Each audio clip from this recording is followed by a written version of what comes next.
Project OSSI launched without a hitch, but if we're going to rule the world, there's something important we must do. We need a secret underground layer. A place so diabolically out in the open that it's completely and perfectly hidden. You know what I'm thinking? A windmill. Get it? Windmill? Cracks me up every time. So we mined a bunch of stone and chopped a ton of trees. We even killed some sheep. Mostly for fun. But then we came up with the most intricate plan possible. We're gonna do the windmill first so we can design the ground to go with it. So diabolical. Who would expect a mastermind to rule the world from the top of a windmill? Construction started without a hitch. That was until we had something truly dangerous brought to our attention. One of my corners is off. But if we let something as simple as that stop us, then there's no way we were ever going to be able to dominate the world. I've been too afraid to look at it. I was stuck up top. I just wanted to get it all done in one go. Hopefully it doesn't look terrible. It looks really stupid.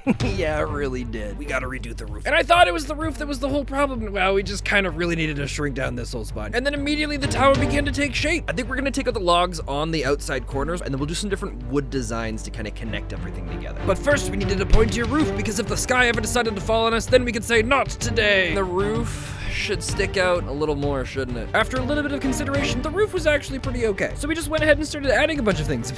I'm gonna pause it right here. They just look like a bunch of Teletubbies. Next, let's do the interior. Ooh, yes. But what would an evil mastermind be without an office? Unemployed or unsuccessful, or a little bit of both? None are good options. We collected a bunch of mud earlier, but ignoring our better judgment, we decided not to eat it. We put it on the roof instead. But then something didn't really look right, so we decided to lower the roof and then also cover that in a whole bunch of mud, because, I mean, we already started, might as well keep going. What is the one thing every rich, fancy person has that they can gloat about over everyone else? Embroidery. So we started to add some, but it just looked bad. We tried a bunch of different materials, but we ended up just deciding to spruce up the roof a little.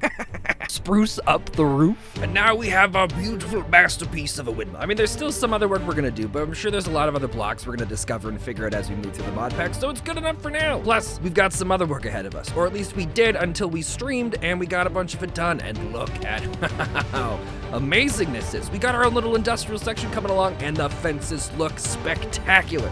Honestly, it's my favorite part. But Spencer, what does this have to do with world domination? Well, I'll tell you, but only after a quick commercial break. Oh, who's a good boy? You are, isn't it, buddy? So you want some good scratchers? Wait, what was it we were talking about?